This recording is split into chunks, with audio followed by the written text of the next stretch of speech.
Pourquoi le poète écrit-il cela? Parce qu'il est en retard? Non. Ding. Pourquoi est-ce que je monte là? Qui peut répondre? Pour vous grandir? Non. Merci d'avoir joué avec nous. Merci d'avoir joué, monsieur Dalton.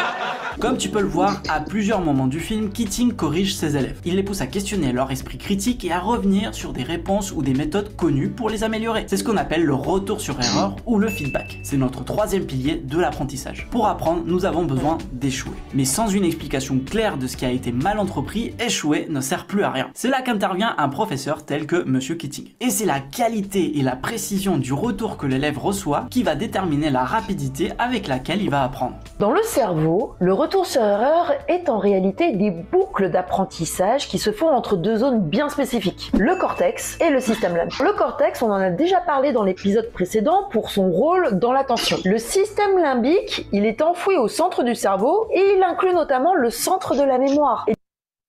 Eh bien, ces boucles d'apprentissage entre le cortex et le système limbique se font en 3 étapes. Dans la première étape, le système limbique fait une prédiction sur la base de ce que l'on sait déjà. C'est comme une sorte d'intuition.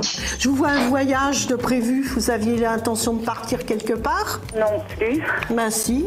Et plus notre prédiction est forte, plus on anticipe du plaisir à avoir raison. Dans la deuxième étape des boucles d'apprentissage, le cortex compare la prédiction à ce que l'on observe réellement dans l'environnement. Et c'est là où il va détecter une erreur de prédiction. Cette erreur de prédiction, il va tenter de la corriger en testant de nouvelles solutions dans l'environnement. Et plus l'erreur de prédiction est importante, plus le cortex va être besoin d'être motivé pour corriger cette prédiction. Dans la troisième étape, le cortex envoie un signal au système limbique pour corriger la prédiction. Par contre, si on ne trouve pas de solution, si on est toujours confronté à des difficultés pour corriger les erreurs de prédiction, c'est là où on va être de moins en moins motivé au fur et à mesure et peut-être s'essouffler, voire même se désengager. Là, le cortex va devoir mobiliser d'autres leviers pour rester engagé et pouvoir passer les barrières auxquelles on est parfois confronté dans les situations d'apprentissage.